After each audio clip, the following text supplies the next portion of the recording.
Bonjour à tous et à chacun et bienvenue pour ce nouveau podcast où on accueille aujourd'hui Jean Boutron, expert en sécurité routière et auteur d'un site internet qui s'appelle Move and Save.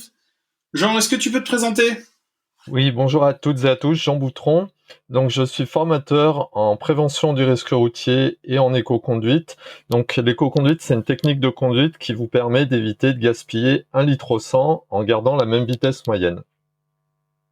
Ouais, bah dis donc, ça, c'est un sacré programme. Alors, je suppose que la période de confinement pour toi a été peut-être un petit peu difficile et elle l'est encore.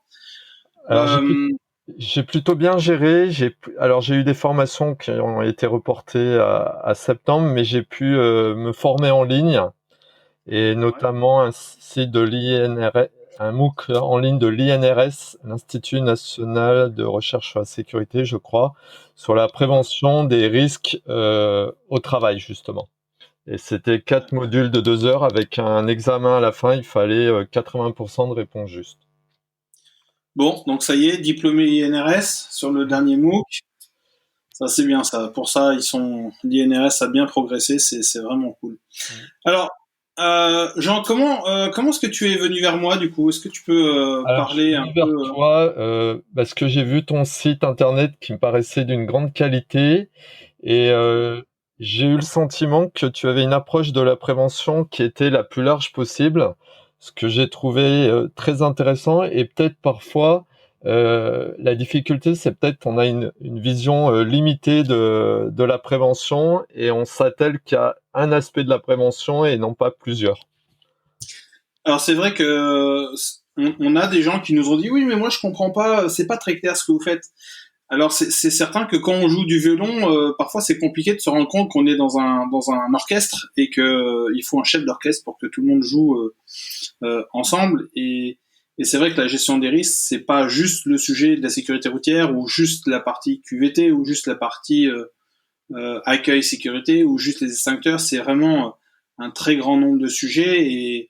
Et aujourd'hui, ce qui m'intéressait avec toi, Jean, c'est qu'on puisse vraiment discuter sécurité routière parce que c'est effectivement un des plus gros sujets. Et puis en cette période de déconfinement là qu'on vit actuellement, rien qu'hier, moi j'ai vu une voiture sortie d'autoroute, une autre avec 30 minutes de bouchon.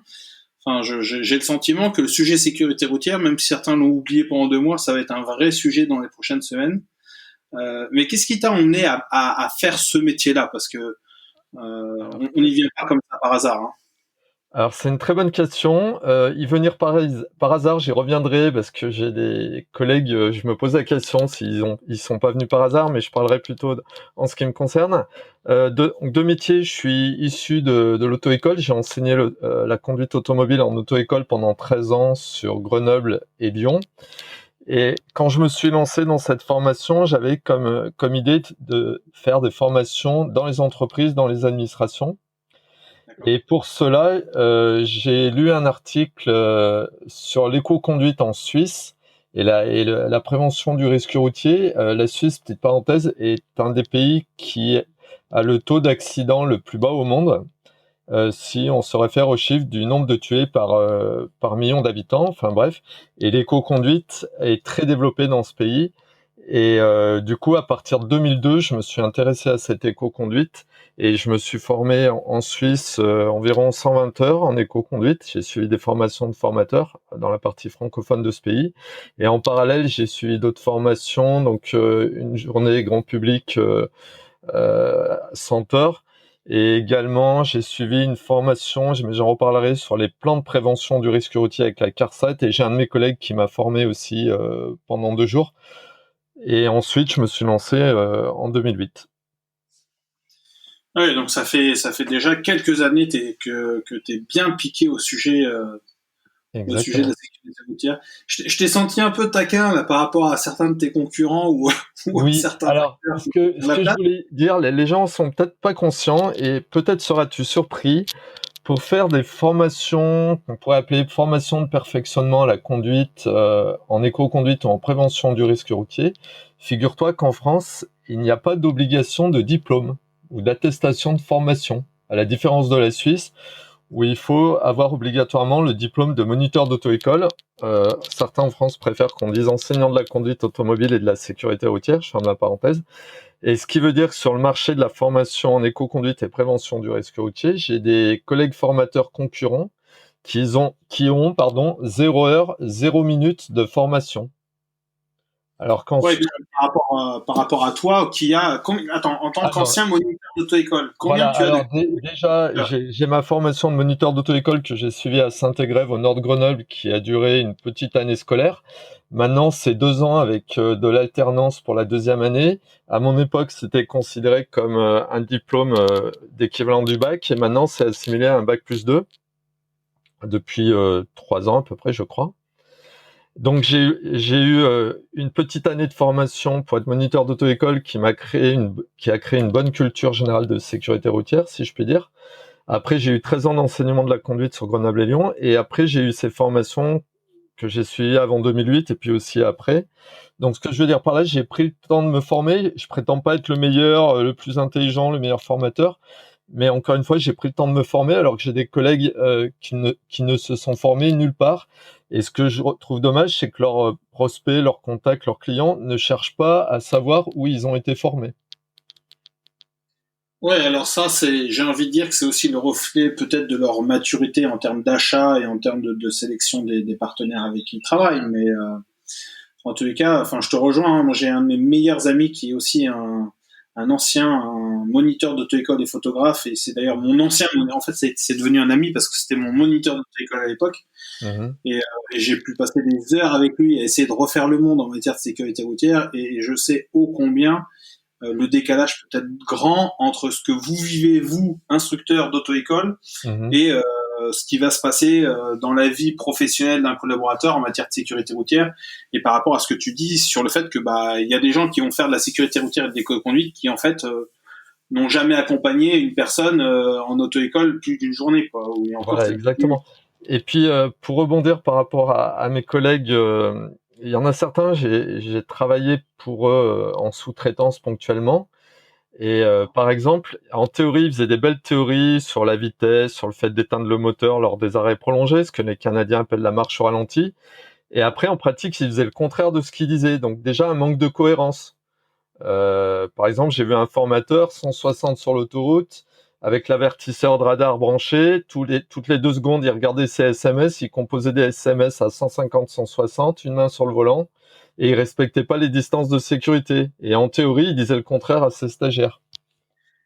Ah oui, mais alors ça, l'exemplarité dans Bah, moi, notre j'y métier. crois beaucoup en termes de prévention du risque routier. J'y reviendrai dans le cadre de la prévention des risques routiers en entreprise. Ouais.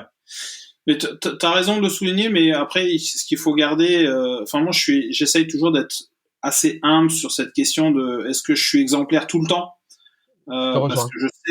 que je sais que ça nous arrive justement enfin notre cerveau est un sacré est un sacré coquin de ce point de vue-là, hein. Ouais. Euh, mais garder à l'esprit en permanence que le mieux pour le faire, enfin le mieux pour le dire, c'est de le faire.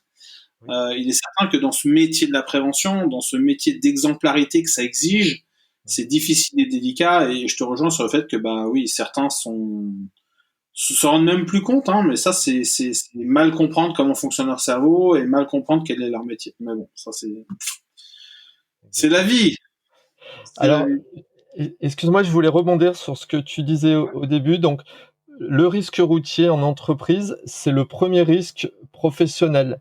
Et ça, les chefs d'entreprise ou les responsables d'administration ont tendance à l'oublier. C'est-à-dire, pour dire les choses très prosaïquement, en fait, on se blesse et on se tue plus maintenant sur la route que dans les ateliers, dans les usines, dans les bureaux, sur les chantiers. C'est-à-dire que globalement, il y a une assez bonne culture de prévention des risques dans les ateliers, dans les usines, sur les chantiers, mais pas tellement sur la route. Ça, c'est certain que on a une double difficulté. Je rebondis, hein, sur ce que tu dis. On a cette double difficulté qui est que euh, la plupart des dirigeants en matière de santé sécurité opposent le côté ce que moi j'appelle le safety first versus productivité. Alors moi j'aime pas du tout cette approche-là parce elle a la problématique justement d'opposer les deux. Mhm. Et puis en plus, euh, le problème là-dessus, c'est que du coup, on en oublie quelles sont les priorités et quels sont les gros sujets. Et je te rejoins sur ce problème de risque routier qui, bien souvent, vient nous chercher dans notre habitacle, au volant, dans notre vie privée, parce que finalement, on a bien évidemment les accidents de mission avec l'accident du travail au volant. On a les accidents de trajet. Tu m'arrêtes hein, si je dis des Oui, oui, bêtises. c'est très Euh, juste ce que tu dis. mais là-dessus, c'est vrai que la plupart des employeurs s'imaginent que l'accident de trajet, ils peuvent rien y faire, alors qu'en fait, il y a un axe il y a une marge de progrès qui est gigantesque. Et combien même les accidents auraient diminué au travail, les statistiques démontrent aujourd'hui que, en gros, avec un taux de fréquence entre 23 et 25, on a quand même une probabilité, chacun individuellement dans notre carrière, d'avoir quasiment un accident sur 8, enfin la probabilité d'avoir un accident sur 1 sur 8 de probabilité d'avoir un accident grave. Mm. Donc, alors j'ai pas fait la statistique ni la proba sur les accidents de circulation et de la route, mais si on est sur 30 ans de carrière à 1,8 sur l'accident de travail classique au travail, l'accident de la route qui lui est beaucoup plus important, on est sur des choses qui sont oui relativement plus importantes et qui parce que liées à la vie perso, liées à bah il a eu son permis, il doit savoir conduire, on finit par se dire ou à se dédouaner ou en imaginant que enfin là, encore une fois, on trouve toutes les excuses possibles et inimaginables pour imaginer que c'est, enfin, ou pour penser que c'est pas de sa responsabilité que de gérer le risque routier. Alors, je suis tout Et, à fait d'accord avec toi. Et pour rebondir sur ce que tu disais, le risque routier, le problème c'est que pour le chef d'entreprise, il a l'impression que c'est pas de sa responsabilité, c'est que de la responsabilité de son salarié qui n'a bien, qui n'a qu'à conduire correctement et qui doit bien se conduire au volant. Et donc, il pense il n'est pas responsable, alors que très souvent, quand on analyse les accidents qui ont lieu dans un cadre professionnel, on voit que c'est dû à un déficit d'organisation. C'est-à-dire, par exemple, le technico-commercial, le salarié avait peut-être trop de prospects à voir par journée ou par demi-journée ou par semaine, par exemple. tu mets le doigt sur quelque chose de douloureux là. Exactement. Alors Ouais. pour aller vers une note positive, moi j'ai un collègue Philippe qui est issu de l'auto-école comme moi et qui a un diplôme supérieur qui s'appelle le BAFM, ça veut dire brevet d'aptitude à la formation de moniteur d'auto-école. Donc c'est en général c'est des gens qui ont un bac plus 3 ou plus qui le réussissent, un examen et une formation très difficile. Et il me disait que dans le sud de la France, il a conseillé une entreprise et en gros il a dit au chef d'entreprise Monsieur, je vous conseille en termes d'organisation, de dire à vos salariés qu'ils aillent voir moins de prospects par demi-journée, par journée, par semaine. Et du coup, les commerciaux, les technico-commerciaux allaient voir moins de prospects, moins de clients par semaine, par journée, par demi-journée. Ils arrivaient moins stressés chez le prospect, chez le client. Et du coup, ils avaient des meilleurs argumentaires de vente. Et en moyenne, les clients signaient des contrats pour des valeurs plus importantes. Et ils avaient moins d'accidents en parallèle, ces commerciaux. Donc, en résumé, un travail mieux organisé performe mieux. Exactement. Ouais. Exactement. Et je pense qu'en matière de conduite, c'est comme plein de choses. Quand on a peu de temps, dans le stress, on est moins performant.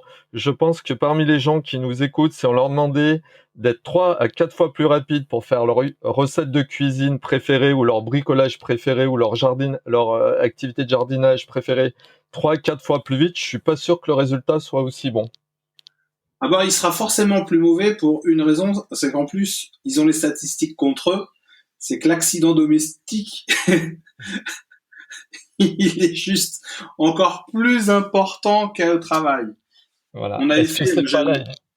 Pardon.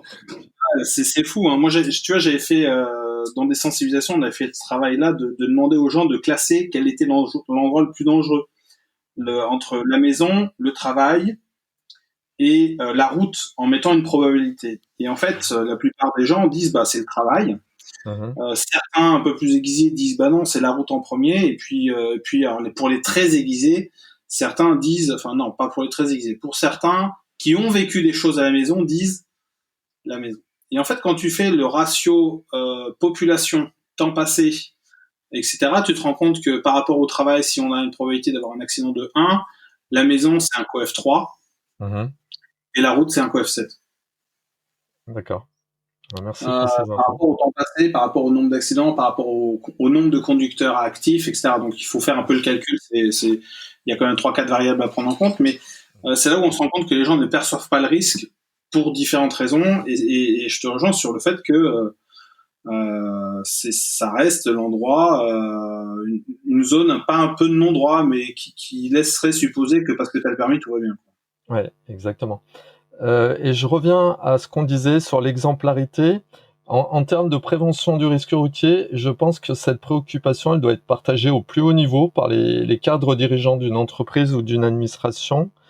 Et je vais te prendre un exemple caricatural. Si le chef d'entreprise arrive sur le parking d'entreprise un peu vite pour se garer, il est à 2 doigts de tirer le frein à main pour bien se garer. Il n'a pas la ceinture, il est au téléphone et il est en train de manger, en même temps qu'il arrive sur sa place de parking. Et qu'il est observé par ses salariés, ça sera dur à lui de dire ne conduisez pas n'importe comment, mettez bien la ceinture, ne téléphonez pas au volant, ne soyez pas en train de manger.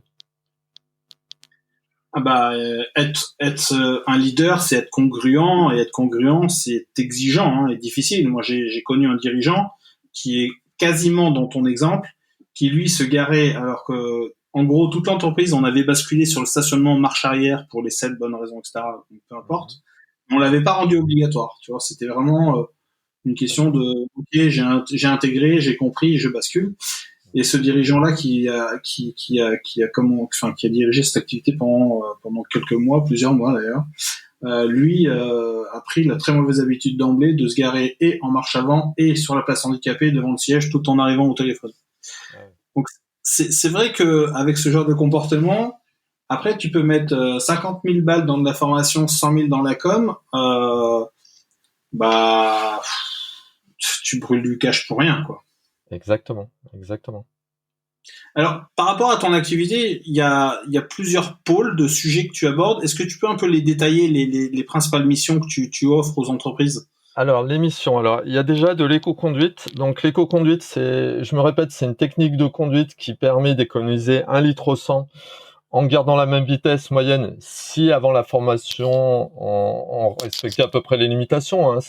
C'est vrai que si un stagiaire, avant la formation, il avait l'habitude de rouler à 160 sur autoroute et je lui fais comprendre qu'à 130, on consomme moins qu'à 160, et s'il roulait à 110 sur les nationales au lieu d'un 80-90, c'est vrai qu'il va changer ses habitudes, mais il n'y a pas forcément un changement d'habitude. Donc il y a les formations en éco-conduite et les sensibilisations qui sont des formats plus courts, d'une demi-journée moins. Et après, il y a les formations ou sensibilisation au risque routier, donc soit sur véhicule 100% avec apport théorique, soit avec simulateur, que simulateur et théorique, ou alors voiture, simulateur et théorie. Idem pour l'éco-conduite, ça peut être que du simulateur et de la théorie, ou ça peut être simulateur, voiture et théorie. Et pour l'éco-conduite, le principe pédagogique, c'est pas moi qui l'ai inventé, il a été très étudié et développé par les Suisses. C'est une conduite normale avec des appareils de mesure ou avec le simulateur.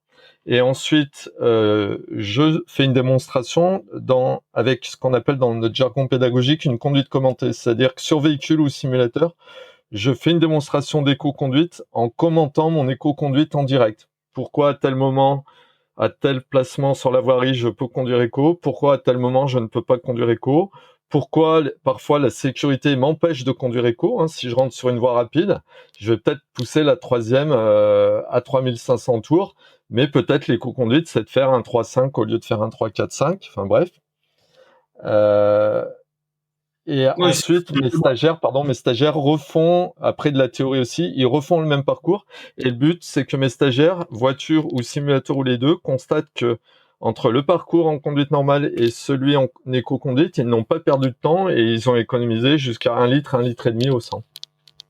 d'accord. Oui, donc ouais, mais ça c'est pas inné. Et C'est pas inné. je suis certain que ton expérience de moniteur de école doit être une grande aide pour ce job-là parce que. Ça aide. Et puis après, si tu veux, c'est la connaissance des techniques d'éco-conduite. Et après, c'est l'envie de conduire éco. Et j'ai eu un de mes formateurs suisses qui m'a dit, quand tu auras fini la formation dans notre pays, après, conduit éco le plus souvent possible. Moi, quand je vais d'un point A à un point B, je remets l'ordinateur de bord à zéro. Je sais que mon véhicule il est donné pour telle consommation. Je veux être 1 litre en dessous, idéalement, quand c'est possible, de cette consommation théorique. Ah ouais, dis donc, ça interpelle quand même, hein. Ouais. Et ce que je veux dire par là, c'est sous-entendu pour des formations éco-conduite, et c'est pas assez fait par mes prospects, par mes clients et chez des collègues de structures concurrentes avec qui, pour beaucoup d'entre eux, on discute de façon très fair-play. Idéalement, avant une formation éco-conduite, et pareil sur le risque routier, je pourrais peut-être développer un peu tout à l'heure dans le temps qui nous est imparti, la consommation comme le risque doit s'analyser. C'est-à-dire que moi, j'ai une bonne pratique. Par exemple, il y a un de mes clients, une communauté de communes dans la Loire. Ils ont suivi leur consommation de carburant. Ils ont fait appel à moi. Et 15 mois après, ils ont fait appel à moi pour une piqûre de rappel, parce que les mauvaises habitudes de conduite énergivore reviennent très vite. D'où l'importance du suivi, pour dire, est-ce que la piqûre de rappel, est-ce que c'est pour tout le monde, ou est-ce que c'est pour ceux pour ceux qui ont gardé les mauvaises habitudes, de conduite énergivore. Les clients idéaux qui font appel à tes services, c'est quoi? C'est de la. Alors, c'est des TPE, des PME. Après, voilà, en général, c'est des entreprises, je dirais, qui ont en général un minimum de 5 véhicules, 5 à 6 véhicules. Ça peut monter à une quarantaine, voire plus. Parmi mes clients, j'ai une entreprise de transport de produits sanguins, par exemple. Okay. Ah oui, qui font de la messagerie, quoi. Du coup, voilà. Voilà. J'ai eu des communes, et en général, c'est des entreprises qui, à la base, ont une assez bonne culture QSE, que ce soit l'aspect sécurité ou environnement. Par exemple, j'ai eu des communes qui avaient un agenda 21. Je sais pas si tu as entendu parler de l'agenda 21. C'est des communautés de communes ou des communes qui, suite au sommet de Rio, essayent d'intégrer 3 composantes dans leur façon de gérer leur commune ou leur communauté de communes: l'aspect économique, l'aspect environnement et l'aspect social. D'accord. Ok. Ouais, c'est vrai qu'en plus, enfin, pour être interpellé, enfin, bon, le QHSE, il y a plein de façons de l'aborder et parfois l'éco-conduite, j'ai le sentiment que c'est plus le contrôle de gestion qui fait le suivi des cartes GR et des cartes Leclerc et des cartes compagnie sur la partie carburant. Exactement. Et pour rebondir sur ce que tu disais, en matière de risque routier, il y a une société très importante de messagerie que je ne citerai pas, et j'avais discuté avec un de leurs cadres, et en fait, ils avaient une sinistralité routière qui était tellement élevée que c'est l'assureur qui lui a dit: Monsieur, faudrait réduire la fréquence et le nombre et la gravité de vos accidents, parce que d'ici 1 ou 2 ans, on va augmenter le taux de cotisation de nos assureurs, de notre assurance, pardon, et vous allez pleurer, vous allez voir le coût qui va augmenter très fortement. Ouais, ça c'est ce qu'on appelle être rattrapé par la patrouille.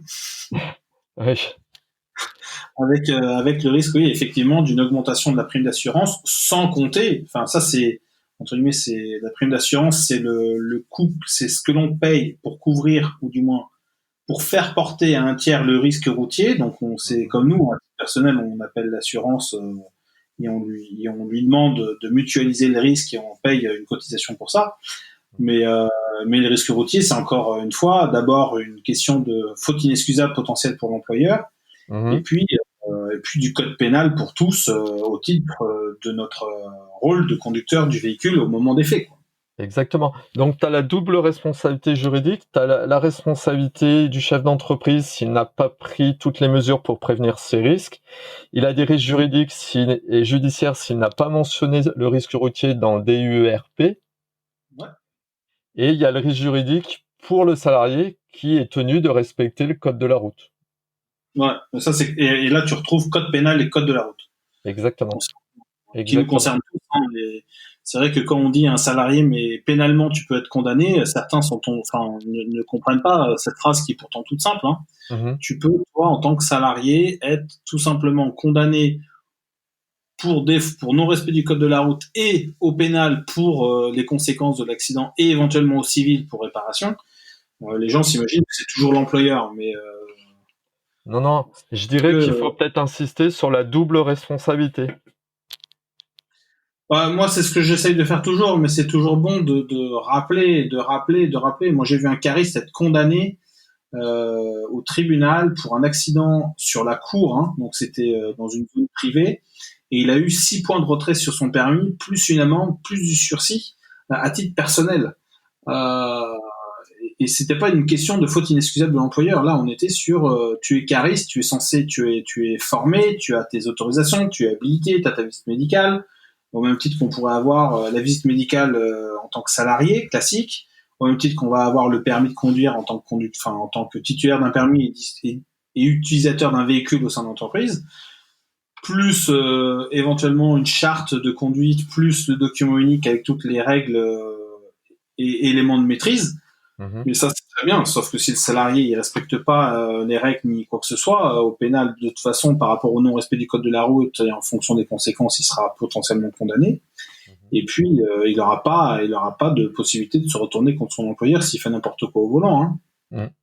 Exactement.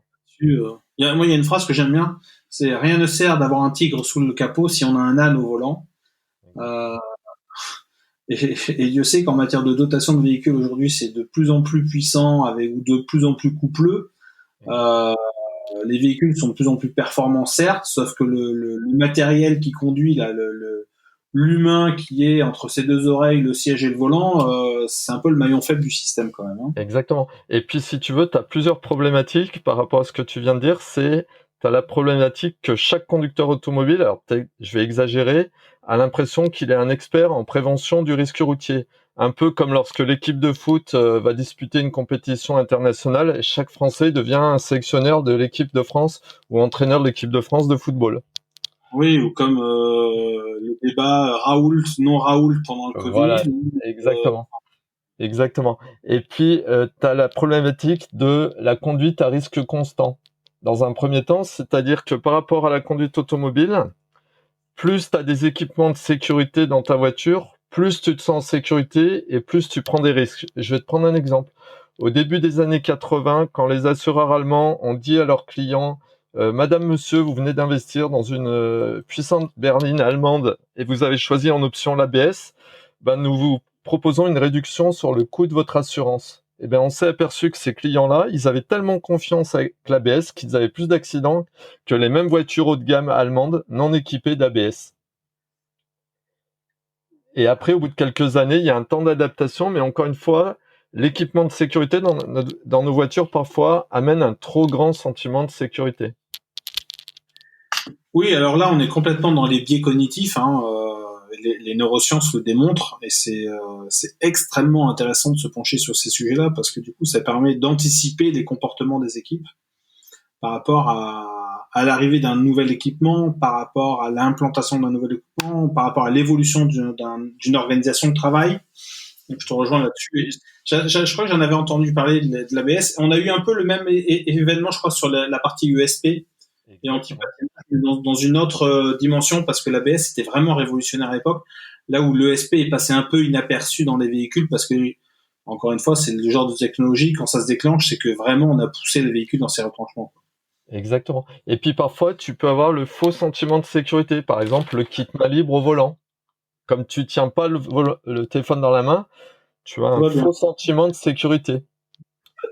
Ouais. Et il y a même certains scientifiques qui vont jusqu'à dire que le tenir dans la main, dans certains cas, mais il faut que je me renseigne pour voir si ça fait l'unanimité, ça serait peut-être moins dangereux de le tenir dans la main parce que tu te sens en insécurité gestuelle pour tourner ton volant, mettre les clignotants, etc.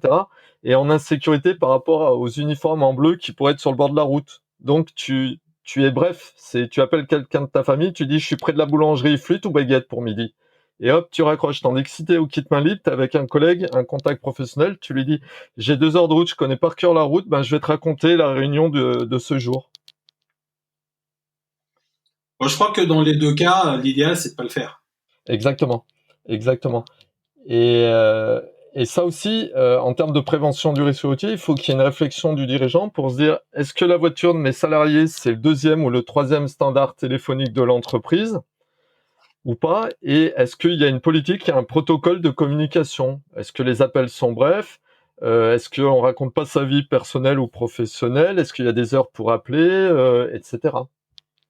Mais là, encore une fois, ce que tu dis, et je te rejoins, en t- après en mettant des guillemets, c'est que le reflet de cette organisation-là sera le reflet aussi du niveau de maturité de l'organisation. Moi, je connais des organisations où l'utilisation du téléphone au volant, c'est forbidden, impossible, interdit, et c'est dans le contrat de travail. Mais ça veut dire qu'ils se sont organisés pour respecter cette règle-là.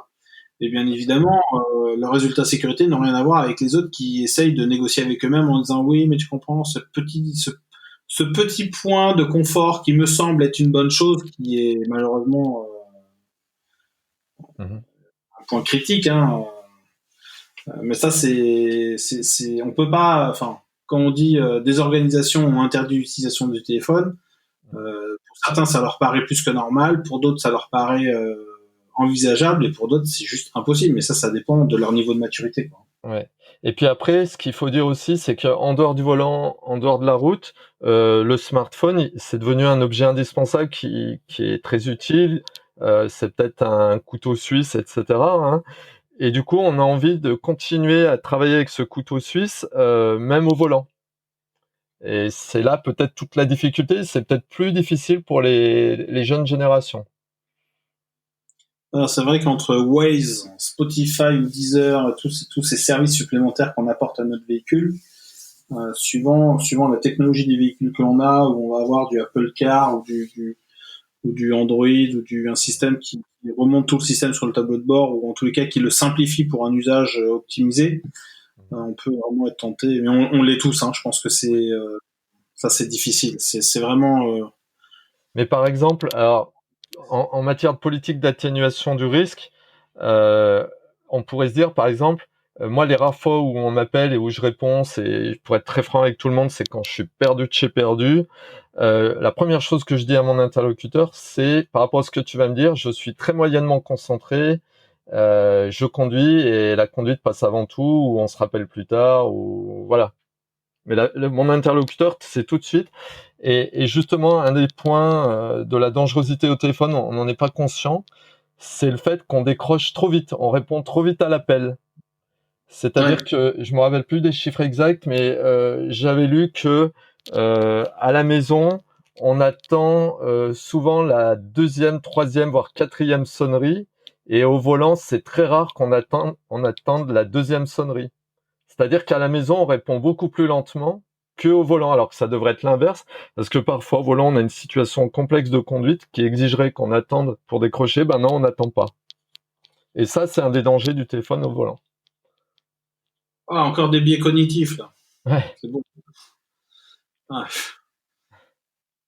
Alors du coup, comment est-ce qu'on peut mieux vivre? Parce que bon, c'est le sujet dont on parle depuis tout à l'heure, mais comment est-ce qu'on peut mieux faire vivre la prévention demain?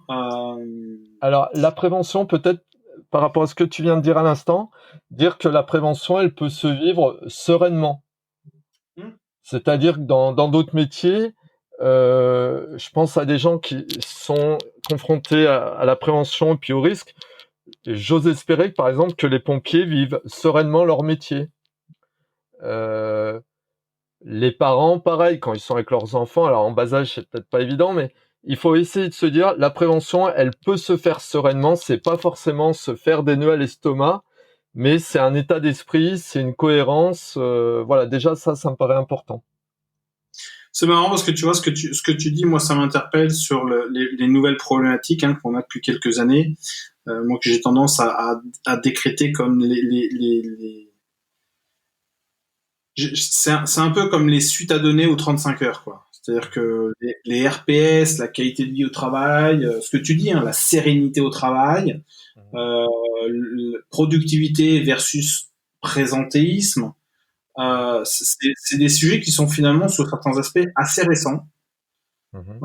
Et je te rejoins sur vraiment cette nécessité de pouvoir travailler sereinement dans ce que moi j'appelle l'état de flow, quoi. C'est-à-dire que quand tu es en train de faire un truc, t'es pas en train d'essayer d'en faire trois. En plus, d'un point de vue cognitif, c'est pas possible. Donc, Exactement. ouais. Et, Et du coup, vas-y. et- oui, et puis aussi ce que je voulais dire, c'est une curiosité. Comment dans mon domaine, que ce soit les risques routiers, les co-conduites ou les risques d'une façon générale au sein d'une entreprise, c'est être curieux, quelles sont les nouveautés, quelles sont les bonnes pratiques, quelles sont les entreprises qui adoptent les bons comportements, etc. D'accord. Ouais. Et là, tu vois, on revient encore à cette question de maturité, quoi. Est-ce qu'on est conscient? Est-ce qu'on le fait en conscience? Est-ce qu'on s'organise pour? Euh, euh, Est-ce qu'on est sensible à ces sujets-là? Alors parfois il y a du vécu, hein, il y a de la mauvaise expérience qui fait qu'on vient à parler de ces sujets-là. Malheureusement, parfois, c'est ça le truc. Ouais. Et toutes les organisations avec qui tu as eu l'occasion de travailler, ils avaient déjà un peu travaillé le sujet. Alors, parfois oui, et puis parfois, ça rejoint ce que tu disais. Parfois, c'était pour la com, je te le cache pas. D'accord. C'était la semaine du développement durable. Allez, on y C'était va. la semaine de la sécurité routière, soit organisée officiellement par le gouvernement, soit par l'entreprise. Et c'était pour prendre des belles photos, parce qu'il y avait le simulateur, des belles vidéos. Ou parfois, c'était pour répondre à un appel d'offres. Il fallait le papier comme quoi ils avaient fait la formation éco-conduite. Voilà, donc là, on voit que le client est exigeant dans Ouais. ce cas-là. Ouais, comme quoi, c'est loin d'être aussi évident, et pourtant, Oui, au ou vu parfois ils font une formation, si tu veux, pour le mentionner dans les URP ou pour dire, en termes de risque routier, on a fait une formation, même si après il y a des incohérences ou même si le risque routier n'est pas suivi en termes de fréquence de sinistralité, gravité des accidents, circonstances des accidents. Parfois, on a fait la formation risque routier et c'est le parapluie, on s'est protégé, mais on n'est pas allé assez dans la dimension managériale de ce risque. Ah bah là-dessus, je te rejoins, et c'est un des plus grands problèmes d'ailleurs du document unique qui va bientôt fêter ses 20 ans, hein, Mhm. 2000, ouais, 5 novembre 2001. Alors après, il y a l'ancienne argumentation, mais 5 novembre 2001, décret d'application sur l'évaluation du risque professionnel. Quand on voit le nombre d'organisations qui aujourd'hui en ont un, c'est quand même pas fou, et qui ont compris que l'enjeu, au-delà de faire l'inventaire des risques, ils ne se préoccupent même pas de savoir si les moyens de maîtrise qu'ils ont décrétés étaient efficaces, quoi. Exactement. Mais ça, encore une fois, c'est une question de maturité, parce qu'on se rend compte, si on travaille bien le sujet, au bout de la 2, 3, 4e, 5e, 6e année, que le sujet, c'est pas tant est-ce que tous les risques ont été identifiés, parce que si on a une vraie culture du retour d'expérience, de l'analyse d'enquête et d'accident, on sera toujours à remettre le travail sur l'établi pour voir si on avait loupé quelque chose en matière d'identification du risque. Mais en fait, ce qu'on va se rendre compte, c'est que les risques sont connus, les dangers sont connus, les situations sont connues, donc les risques aussi. Les cotations, si on prend une cotation basique, risque-gravité, sont globalement sont vraies. Par contre, les facteurs de maîtrise, ils sont dans la plupart des cas incomplets, voire complets. Et quand ils sont complets, dans l'étape d'après, on s'est même pas posé la question s'ils étaient réellement efficaces. Exactement. Et donc, en plus, on prend aussi un risque juridique de maintenir dans son propre document unique des mesures de prévention écrites comme quoi elles seraient appliquées alors qu'elles sont elles-mêmes inefficaces. Ce qui est quand même une folie d'un point de vue juridique et d'un point de vue système de management. Mais bon, là, après, on rentre dans d'autres considérations. Exactement. Et en plus, penser à la sécurité, ça peut être quelque chose sur lequel on va communiquer. Pareil, penser à la maîtrise des pollutions, à la maîtrise des consommations énergétiques. Il y a des entreprises qui sont très fortes pour communiquer là-dessus. Je pense à une entreprise sur le risque routier, sur LinkedIn, ils communiquent là-dessus, ou dans un magazine lié aux flottes auto. C'est une entreprise qui s'appelle Setup, qui fait du transport de produits à haute valeur ajoutée.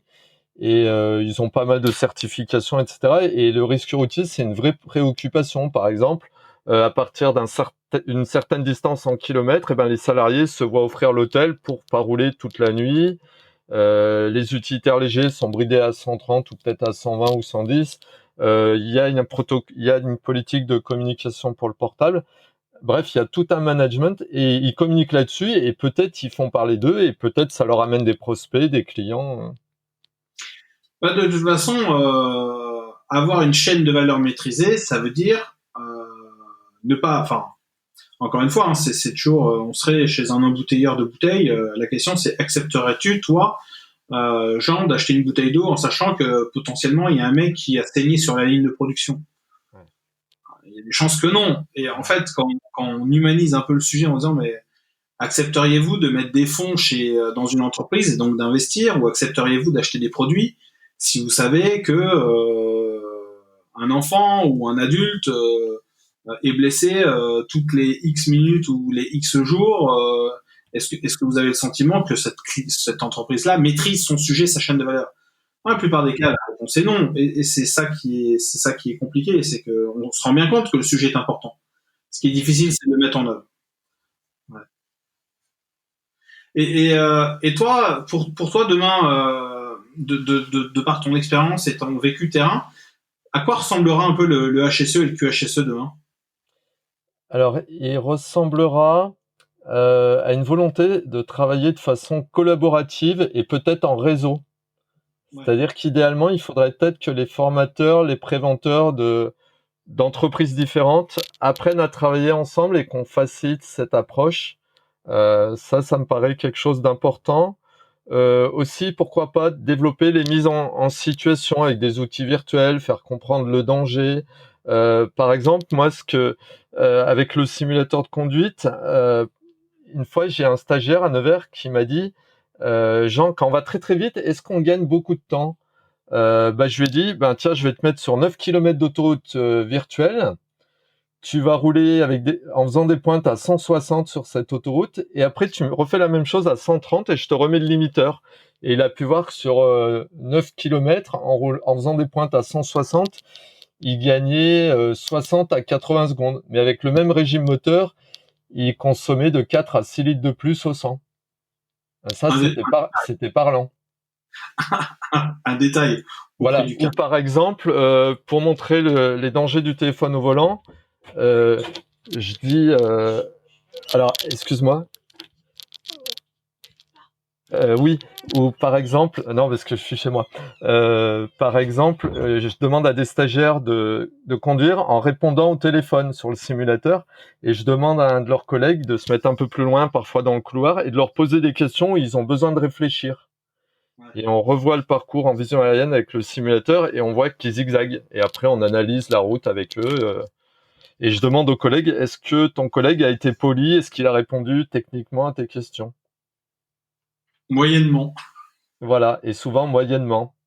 Ouais. Parfois, je leur demande de faire des calculs ou de parler de dates de l'histoire de France. Il y a des drôles de surprises avec les dates de l'histoire de France. Ouais, putain. Du coup, par rapport à ton expérience d'ancien moniteur d'auto-école et de formateur en Mhm. sécurité routière et éco-conduite, est-ce que tu as une ou deux expériences, bonnes ou mauvaises, hein, enfin quelque chose qui pourrait nous faire grandir tous collectivement? Euh, oui, en fait, j'ai eu le cas extrême, une mauvaise expérience. J'avais fait une formation en région parisienne pour 3 chauffeurs d'une administration, pour illustrer qu'une formation, que ce soit en éco-conduite ou en risque routier, là c'était en éco-conduite, se prépare. En fait, la personne qui avait fait appel à, à moi pour cette formation n'avait pas cherché à connaître la motivation de ces messieurs. Donc ces messieurs étaient d'une extrême courtoisie, mais en fait, ils en avaient rien à faire de la formation. Et dans le tour de table, les premières choses qu'ils m'ont dit au sujet de l'éco-conduite, et ça j'aime pas trop, ça fait partie des mauvaises expériences que j'ai de temps en temps, c'est les stagiaires qui font de la politique, entre guillemets. C'est-à-dire qu'ils me disent, ouais, l'éco-conduite, c'est pas moi qui vais sauver la planète, si elle est polluée, c'est à cause de la classe politique internationale et des chefs d'entreprise ou les vilains, mais c'est pas moi, mon petit niveau, qui vais sauver la planète. Donc tu vois, ils font de la politique. Et Mmh. puis oui, puis quand je conduis, j'ai pas envie de conduire éco parce que c'est aller doucement. Alors ça, c'est une idée fausse, hein. Et en fait, en conduisant dans Paris Intramuros et dans les Hauts-de-Seine, en faisant 2 fois le même parcours, au deuxième passage, ils avaient tous économisé 1 litre au 100 km. Et de mémoire, soit ils étaient allés à la même vitesse moyenne, soit 2 à 3 km/h plus vite. Mais en gros, ils en avaient rien à faire. Pour eux, ils avaient perdu du temps.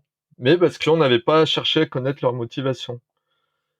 C'est-à-dire Ouais, que pour l'éco-conduite ou le risque routier, pour que l'expérience soit correcte, il faut qu'il y ait de la motivation. ouais. Mais ça, c'est encore une fois, si le service des ressources humaines, le service formation, le service QHSE ne sont pas vraiment sur le terrain pour se préoccuper de savoir quelles sont les préoccupations de leurs équipes et est-ce que c'est le bon moment et autres, ouais, toi, en tant que formateur, tu souffres, quoi. Ouais, exactement. Et en plus, ça coûte un pognon monstre, hein, parce qu'on a bloqué, on arrête la production de ces 3 personnes, on Exactement. mobilise une salle, on mobilise des moyens, on mobilise, enfin, Je suis d'accord avec toi. Alors, pour nuancer tes propos et pour rassurer les gens qui nous écoutent, le formateur peut s'adapter, hein. Moi, j'ai déjà fait des formations de où toute en façon, fait, pardon, t'as pas vraiment le choix, c'est, tu les accueilles avec des grands bisous, pour qu'ils voilà. ressortent, Mais par exemple, tu vois, j'ai eu un de mes clients qui faisait de la récupération de choses à recycler auprès des entreprises, hein, typiquement le papier, les canettes, les gobelets pour le café. Et ben le matin, il y a eu, si tu veux, simulateur et théorie, donc conduite normale, conduite éco. Et l'après-midi, je suis allé avec eux en production, c'est-à-dire en ramassage des vieilles canettes et des documents papier de leurs clients. Et en fait, je connaissais la consommation parce que le chef d'entreprise avait relevé les consommations des utilitaires légers. Et en fait, ils ont consommé 9 litres au 100 au lieu de 11 litres au 100. Et ils n'ont pas eu l'impression de réduire leur vitesse moyenne. Donc l'après-midi, j'étais en production avec eux, entre guillemets, j'étais passager. Puis quand ils allaient chercher les vieux papiers chez leurs clients, je restais tranquillement dans le fourgon. un bon moyen de transformer le quotidien en accompagnant les équipes. Exactement. Ah, ton expérience là des équipes qui viennent faire de la politique, j'aime bien moi leur demander s'ils font un peu leur rôle de colibri, hein. Ouais. Alors en général, j'essaye de pas aller trop loin. Puis si tu veux, moi j'ai une ligne de conduite au travail, en milieu professionnel. J'évite même de très très loin de parler de tout ce qui ressemble un peu à de la politique. Mais oui, je te rejoins. Ouais, mais moi, enfin, j'aime pas faire la politique. Par contre, j'aime bien leur demander, oui, mais toi, à ton niveau, Voilà. qu'est-ce En que toi fait, tu fais toi, pour toi-même d'abord? ce que je leur dis, l'éco-conduite, ça ressemble un peu. C'est comme chez nous, on a peut-être eu parfois des ambassadeurs du tri qui nous aident à bien trier nos poubelles, à mettre ce qui est recyclable dans la bonne poubelle. Mais Ouais. après, on a eu l'info. Après, on fait ce qu'on veut. Et moi, je dis, je suis un peu comme eux. Je vous donne une information. Comment avoir une conduite qui vous permet de moins gaspiller de carburant. Alors, petite parenthèse à propos de gaspillage de carburant, j'invite nos auditeurs, s'ils sont curieux, à faire une recherche sur Internet, de taper Canada marche au ralenti. Et là-bas, en fait, ils sensibilisent les professionnels de la route et le grand public au fait d'éteindre le moteur lors des arrêts prolongés. Et Ouais. sais-tu combien sur un an, collectivement, annuellement, les Canadiens perdent en valeur financière en euros sur un an? Alors, en arrêtant le moteur ou en oubliant? Euh, En oubliant, en laissant tourner 10, 15, 20 minutes. C'est énorme, c'est énorme. Combien ils perdent collectivement sur un an? Je saurais pas dire, j'ai même pas le chiffre de la Alors, je vais population. te dire un peu plus, aux alentours de 450 millions d'euros. Ouais, un détail. Voilà, c'est un détail, hein. Si le Père Noël t'offre 450 millions d'euros, tu sauras pas quoi en faire, bien sûr. Ah, ouais, je pense que oui, c'est vraiment ça, hein. Voilà. Ouais, Donc tu rajoutes ça, plus des pneus pas assez gonflés, plus des trajets courts, voilà. ouais. Comme quoi, hein, on a une marge de progrès qui, tous individuellement, qui est Exactement. gigantesque, Je qui du pense qu'à coup, l'échelle de la planète, rien que le fait d'éteindre le moteur lors des arrêts prolongés, à l'échelle de la planète, on pourrait éviter un gaspillage à 1 milliard d'euros, je pense. Facile. alors les vendeurs de carburant te diront pas la même chose, mais en tous les cas, pour ceux qui sont un peu attentifs à l'environnement, je te rejoins. Ouais. Exactement. Et tu vois, il y a quelques années, j'avais fait une formation de formateur en éco-conduite à une compagnie de taxi parisienne. Ils avaient estimé, les gens que j'ai formés, que les chauffeurs de taxi parisiens, individuellement, à laisser tourner le moteur quand, par exemple, le client est en train de régler la course ou quand ils sortent les bagages de leur coffre, eh ben, ils perdent entre 500 et 800 euros par an. Avec 800 euros, on fait peut-être quelque chose dans la vie. Ouais, ouais, bah ça. Après, on voit quand même pas mal de chauffeurs. Ils ont fait des choix. Certains, on voit des gens qui ont quand même été rigoureux dans le choix du véhicule. Exactement. Ils roulent en Prius, enfin ils ont des véhicules hybrides. Alors, Prius, c'est le modèle classique qu'on a connu ces dernières années dans le monde du taxi, mais maintenant il y a plein d'autres modèles et c'est vrai qu'on les sent plus vigilants à leur charge, passant par un vrai choix du véhicule qui est vraiment voilà. Mais nous, on n'y est pas individuellement, parfois on n'est pas encore capé pour ça, ou on se sent pas forcément complètement concerné, et pourtant. Ouais. Et pourtant. Qu'est-ce que ça de traiter ces sujets-là, parce que toi, en fait, tu as eu deux carrières entre moniteur d'auto-école et ce que tu fais aujourd'hui. Qu'est-ce qui a changé pour toi dans ton job? C'est quoi En me formant en Suisse, j'ai pris conscience qu'une conduite peut être très énergivore, peut être source de gaspillage de carburant. Vraiment, les Suisses m'ont ouvert les yeux là-dessus. Et essayer d'être cohérent et d'avoir toujours avant, si tu veux, quand je travaillais en auto-école, le but c'était d'améliorer ma pédagogie, etc. Et là, c'est aussi d'améliorer ma pédagogie, mais savoir les bonnes pratiques en matière de prévention du risque routier, en éco-conduite, et d'être cohérent. Okay. Alors, le livre que je devrais conseiller, puisque l'heure va bientôt se terminer. Alors, tu fais les questions-réponses, Jean, maintenant. Ouais. Non, mais je me permets, excuse-moi. Non, je t'en prie. Alors, un livre qui m'a impressionné parce que j'ai fait de la sensibilisation chez eux, c'est un livre qui est écrit par un chef d'entreprise qui est un self-made man, qui s'appelle Yvon Chouinard, qui a créé une société que tu connais peut-être qui s'appelle Patagonia. Ouais, bah oui. Et en fait, lui, il a tout compris, c'est que comme ils sont disruptifs par rapport à leurs concurrents dans le domaine QSE, mais la partie environnement, et ben du coup, ils ont plein d'articles de presse.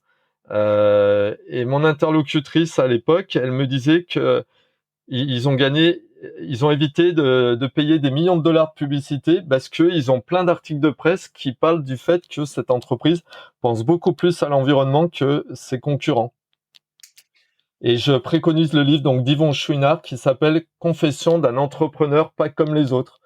Et par exemple, dans ce livre, il dit entre autres, à chaque fois que j'ai essayé de faire des vêtements à la mode, j'ai mal vendu. Ou il dit, quand je dis que je suis chef d'entreprise, j'ai l'impression que je dis que je suis un alcoolique qui aime boire. Mais le patron c'est un extraterrestre, hein, le patron de Patagonia, Exactement. Ils sont pas très nombreux sur Terre comme ça, mais c'est vrai qu'il fait partie de ces top leaders. Moi, j'appelle ça des leaders. Hein. Exactement. Et j'invite nos auditeurs à peut-être se renseigner. Est-ce que dans le domaine de la sécurité, il y a des chefs d'entreprise qui sont disruptifs, comme Yvon Chouinard dans le domaine de l'environnement par rapport à son entreprise? Est-ce qu'il y a des entreprises qui ont une culture de sécurité très très poussée? Voilà, je les invite à se renseigner. Moi, j'ai eu l'occasion d'en rencontrer un et de travailler pour lui pendant pendant quasiment 2 ans. Et de mon retour d'expérience, en 2 ans, j'en ai fait plus qu'en 10 ans. D'accord. Grâce au manager, grâce au top manager. Juste parce que le top manager était extraordinaire. Dans la même organisation. Hein. C'est-à-dire que toi, tu te défonces pendant 1 an, 2 ans, 3 ans, 5 ans, 6 ans, etc. Lui, il arrive et en 2 ans de temps, t'en fais plus que toutes les années d'avant.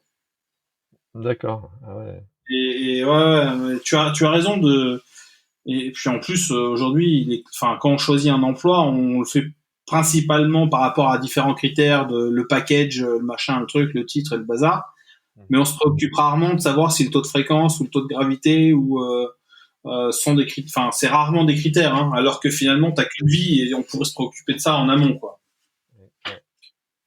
Et du coup, si toi, tu devais laisser une bouteille à la mer là pour les jeunes générations, qu'est-ce que tu donnerais comme conseil? Ayez un métier qui vous plaît et si en parallèle dans votre secteur professionnel vous pouvez agir pour la sécurité et l'environnement, parce que je pense que dans beaucoup de métiers on peut les rendre plus sûrs et plus respectueux de l'environnement et assez souvent ça peut être un avantage concurrentiel. Donc aimez votre métier, pensez à la sécurité, pensez à l'environnement. Je te rejoins complètement. Bon écoutez, Jean, merci pour cet échange. Merci à tous de nous suivre. Merci à toi. Sur Prévenir s'échanger, les différentes références, tous les points qui tournent autour du podcast seront dans la description du podcast et sur notre site internet. On vous souhaite à tous une excellente et bonne fin de journée. N'oubliez pas de rester prudent et surtout de prendre soin de vous. Merci à tous et au revoir. Merci, au revoir.